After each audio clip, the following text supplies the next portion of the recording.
అందరికి నమస్కారం. ముందుగా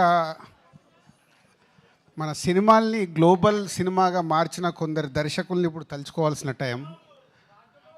రాజమౌళి, ఎస్, బాహుబలి సినిమాతో సినిమాని ప్రపంచవ్యాప్తంగా ఎలా తీసుకెళ్ళొచ్చని చూపించారు. కంటిన్యూషన్గా కేజీఎఫ్, ప్రశాంత్ నీల్, కంటిన్యూషన్గా సుకుమార్, పుష్ప పార్ట్ 1 పార్ట్ 2 తీసి ఒక్కొక్క సినిమాని హైట్స్కి తీసుకెళ్తుంటే మలయాళం నుంచి ఇప్పుడు పృథ్వీరాజ్ గారు వంతు వచ్చింది.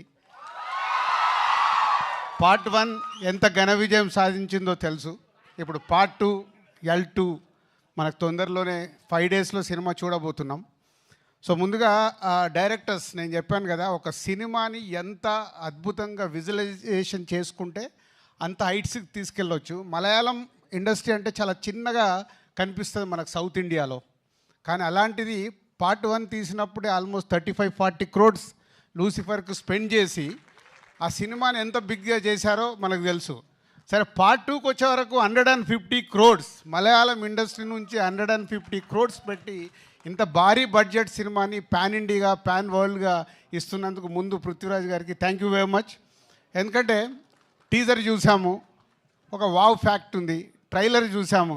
ట్రైలర్ నాకు ఫస్ట్ మొన్న చెన్నైలో చూపించినప్పుడు, సార్ ట్రైలర్ చాలా పెద్దగా ఉంటుంది సార్ అని నన్ను ప్రిపేర్ చేశారు ముందు. So almost 3 minutes 45 seconds trailer.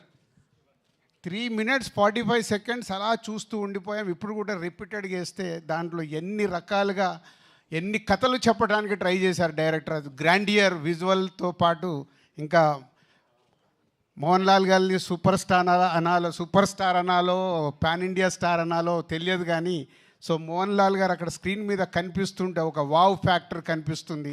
So thank you Prithvi గారు, థ్యాంక్ యూ మోహన్ లాల్ గారు అండ్ ఓల్డ్ టీమ్. సో 5 డేస్లో ఇంకొక 3 దర్శకుల పేర్లు చెప్పాను. 4వ దర్శకుడు కూడా పక్కన నిలబడబోతున్నాడు, పృథ్వీరాజ్ గారు. Is a pan India film. అన్ని లాంగ్వేజ్లో ఈ సినిమా సూపర్ హిట్ అయ్యి కనుక వర్షం కురిపించి 150 crores కాదు, నెక్స్ట్ వాళ్ళు 3 తీస్తే 300 crores ఫిలిం తీయాలని నేను ఆశిస్తున్నాను. Thank you very much. అంటే మనం ఎంత రెవెన్యూ వస్తుంటే అంత సినిమాల్ని పెంచుతూ మన దర్శకులు ఇవాళ వరల్డ్ వైడ్గా తీసుకెళ్లారు. ఒక చిన్న సినిమా కావచ్చు, మిడ్ రేంజ్ కావచ్చు, పెద్ద సినిమా కావచ్చు. సో మొన్న అక్కడ హిందీలో కూడా చూసాం, పార్ట్ 2 అని అంటే స్త్రీ తీస్తే 500 crores 600 crores కలెక్ట్ చేసేసింది. అంటే we have is lot of potentiality. Right cinema ఇస్తే వరల్డ్ వైడ్గా మన ఇండియన్ సినిమాలు చూడటానికి ప్రేక్షకులు రెడీగా ఉన్నారు. లాంగ్వేజ్ ఇంకా లేదు, only global film. Indian cinema global అయింది. దానికి చేసిన దర్శకులందరికీ థ్యాంక్ యూ వెరీ మచ్.